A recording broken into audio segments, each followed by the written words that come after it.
Which one of you wise guys shared my sketchbook, huh? You're gonna get a 1-2 right in the kisser. I don't know who that I know exactly where that came from, actually, and you'll find out in a second. What's up, Superfans? My name is Zay, and I found a couple of files from works in progress that I had on an old digital sketchbook, and they are not great.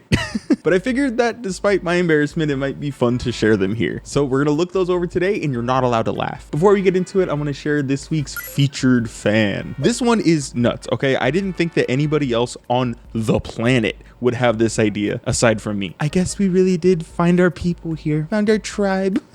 So on the video where we turned all the Fantastic Four characters into Avatar characters, which I'm very proud of, go watch that, I asked for some ideas of what other characters you'd like to see in the Avatar verse. And our friend Morgan Griffiths actually said, maybe you could do Spider-Man or Super Mario. Now, Spider-Man I feel like makes sense, right? It's like a big character, it's a superhero, there's like combat. I don't know, something about it evokes a vibe that's like adjacent to Avatar. But Super Mario, to want to see that in Avatar, your brain's just as broken as mine. So Morgan, thank you so much for sharing that, because our first picture of this sketchbook tour is going to be Mario and Luigi in Avatar.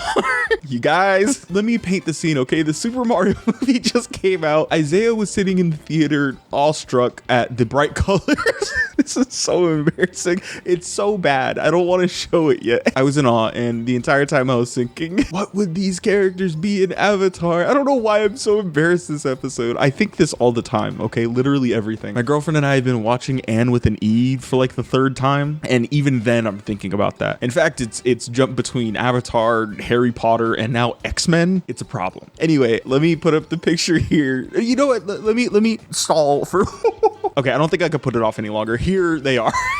So I imagine Mario and Luigi being like these Republic City plumbers, right? I gotta admit, I really do like Mario's belly that I gave him. I made him a little chunky, and I love it. As you probably saw in the Marvel character drawing video I did, my process is usually like I sketch out this idea of a character, and then I do a rough color blocking, and then I go in and fix all the details and then do real color and shading on all that, right?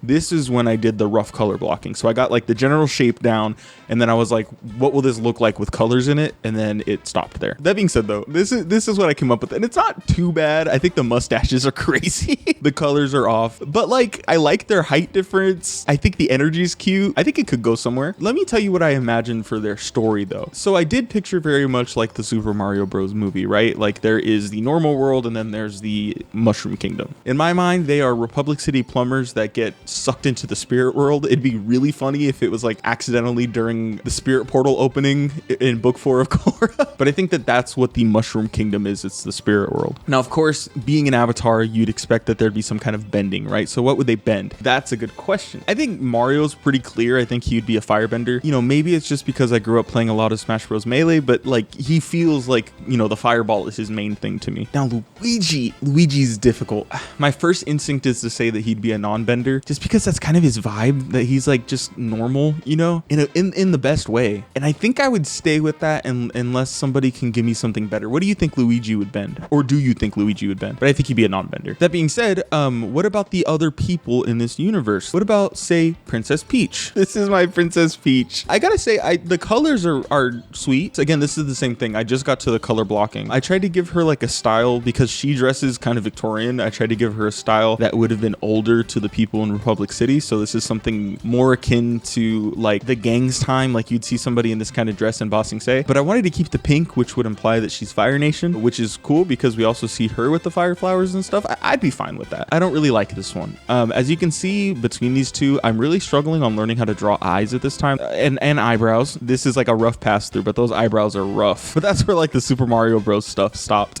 I definitely want to revisit this. This could be cool, especially talking about like the spirit world journey stuff. That'd be cool. It would make Luigi's mansion really interesting to try to justify why there would be a mansion there. Like, is that a spirit's house, like Wan Shi Tong's library, or is it somebody that made it through the portal back when they were open before Korra's time, like way back in like Wan's time? That'd be very interesting. Dang, wait, that's cool. I'm gonna revisit that. You know what? Plan on it.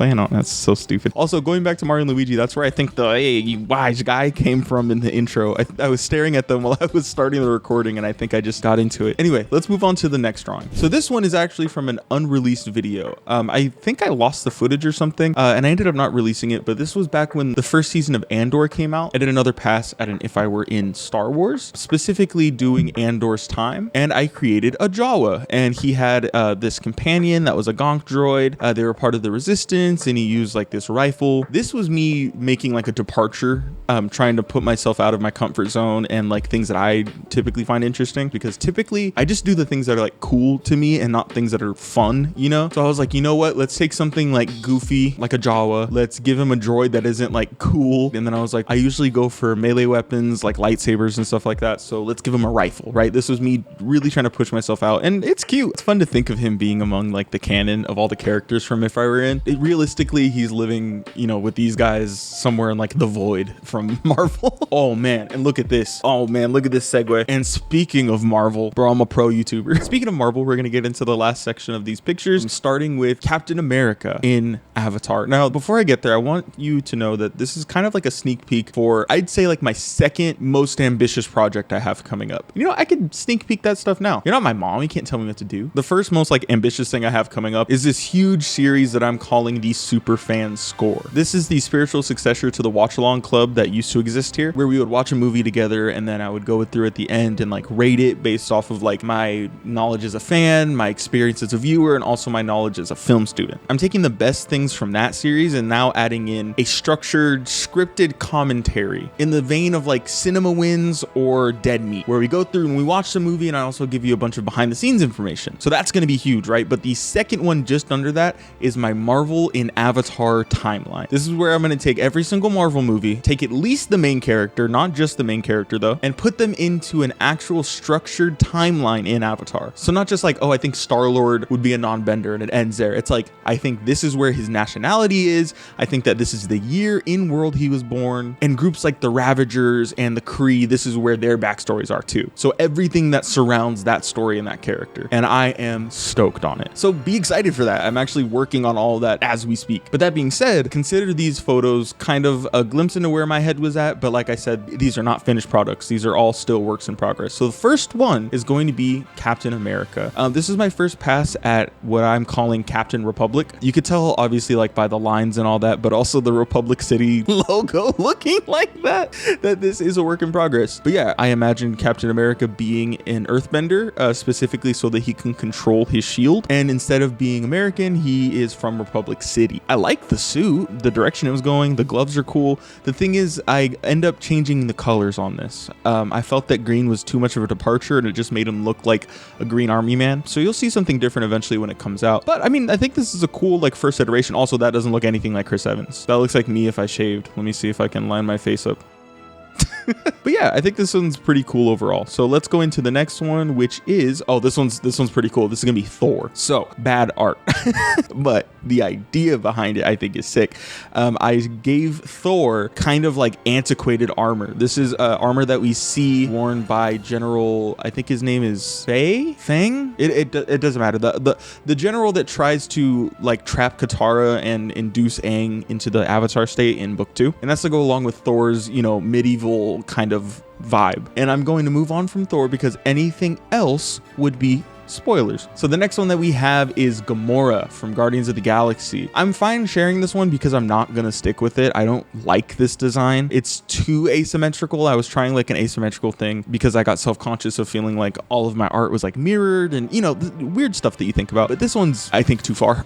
But that being said, you know, it was an attempt. And speaking of attempts, we have 2 more. The penultimate one is going to be Groot. Now this one I just think is cute. I have since changed my mind on how Groot would present. In this, he is just a swamp bender that wears tree stuff, which is cute. He looks cool, but I think now, as a little bit of a spoiler going into this, I think that Groot would actually be more like that guy from Avatar 1's story who got merged with the spirit and turned into like a half tree. I think that would make a lot more sense for him, and also it would give him something to relate with our next and last character, Rocket. Now, this is not a great drawing, but it's very important to the history of like my art and my understanding of what the Marvel and Avatar timeline would be, because this introduces the all-important concept that I just mentioned of spiritual possession. So basically, if you're not familiar with what I'm talking about, if a spirit from Avatar possesses a human and then leaves their body, the human will then adopt features of that spirit. So we see it with that tree guy that I mentioned earlier. We also see it with the Eye spirit. You would have seen this recently if you watched that Fantastic Four video where I said that the Thing was actually possessed by a spirit of the earth, and that's what makes his skin have all those like rocky coverings. So while this isn't something that I'm like super proud of now, it's going to be super important to like the history of, you know, the Marvel Avatar project. So I'm glad that it happened, and I think it put me in a good spot. But that's going to be it. My torture can end. I hope you appreciated me sharing this with you. I hope you had a great time, and you know what? I did too. As always, I want to give a huge thank you to you for hanging out with me today. If you had fun, make sure to leave a like on the video. I'm really trying to build this channel up into something cool, and any support that you can lend would be great. And to be honest, liking does a great deal. Subscribing does a great deal too. As I always say, if you subscribe, you automatically join the Superfan Society. We're a super fun society of super fans that love to talk about the things that we're super into, and it would be super awesome if you joined. But seriously, you guys are the best. Every time I read one of your comments, it just makes my day. I'm sure you guys have noticed that I've really been putting a lot of effort into having a consistent upload schedule. I think that's been one of the biggest hurdles for me with this channel, and I believe we're coming up on a month now where I've been doing every single Sunday at noon, calling it Superfan Sundays in my head. And you guys have been showing up each week and watching them and interacting with it and really making it feel worth it. So thank you again. I really appreciate it, and I don't mean to get all sappy, but seriously, it means a lot. So, you know, like, subscribe, comment, share. Oh yeah, comment. What should today's be? Make sure to let me know which of these you would like to see me delve deeper into. I think that my personal thought would be the Super Mario one. I think that's cool. But let me know. I'm super excited to see what you have to say. But anyway, I'm going to leave it there. Thank you so much for hanging out with me today. I will see you on the next Superfan Sunday at 12 o'clock noon. But until then, stay super.